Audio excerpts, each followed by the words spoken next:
Avec Clown Thérapeutique Saguenay, on voit une jeune fille de 4 ans. Elle a le cancer. Elle est avec sa mère à toutes les semaines, depuis des mois. Ils sont un peu fatigués par les traitements. Depuis 2 semaines, la petite, elle mange plus, elle dort plus, elle parle plus. Sa mère nous dit que le seul moment où elle réussit à parler et à courir partout, c'est le moment où elle s'en va en pédiatrie pour avoir ses traitements. Parce qu'elle sait qu'elle va voir ses amis Dr. Clown. Alors on est devenus vraiment des amis pour eux. Cette semaine, on savait que sa mère attendait un gros diagnostic, un verdict, à savoir si sa petite avait été en rémission ou si elle faisait une rechute. J'ai pris mon courage à 2 mains puis je l'ai demandé à la mère ce matin.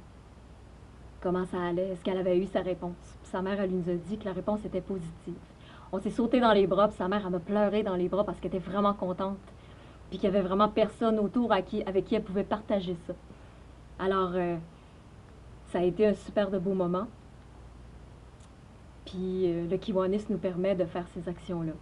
Nous permet d'avoir un lien de confiance avec les gens qui sont à l'hôpital. Puis en étant assis dans cette salle-là, ben, vous contribuez à ça. Merci.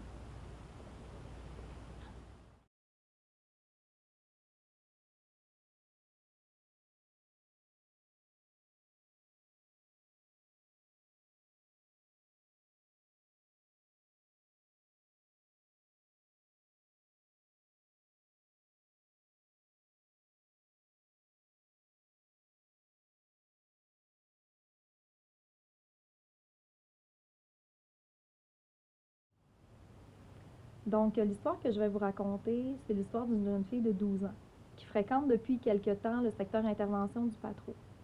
L'adolescence est une période où ce que les jeunes vivent énormément de changements. Et pour les jeunes filles, souvent les changements se font de façon corporelle.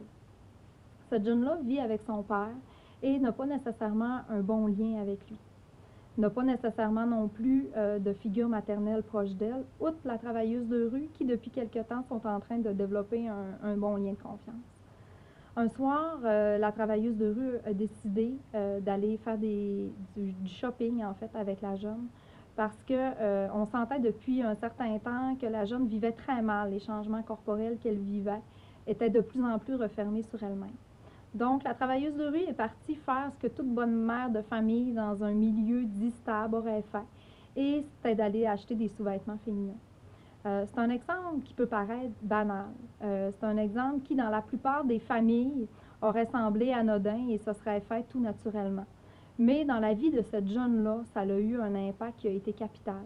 Ça l'a permis à la jeune de bien vivre sa période d'adolescence. Ça lui a permis d'augmenter son estime d'elle-même et d'être capable d'avoir la tête haute. Ça, c'est un exemple. J'aurais pu vous en donner des dizaines et des centaines, et c'est ce que vous faites. Vous apportez vraiment une différence dans la vie de des centaines d'ados. Je tiens sincèrement à vous en remercier.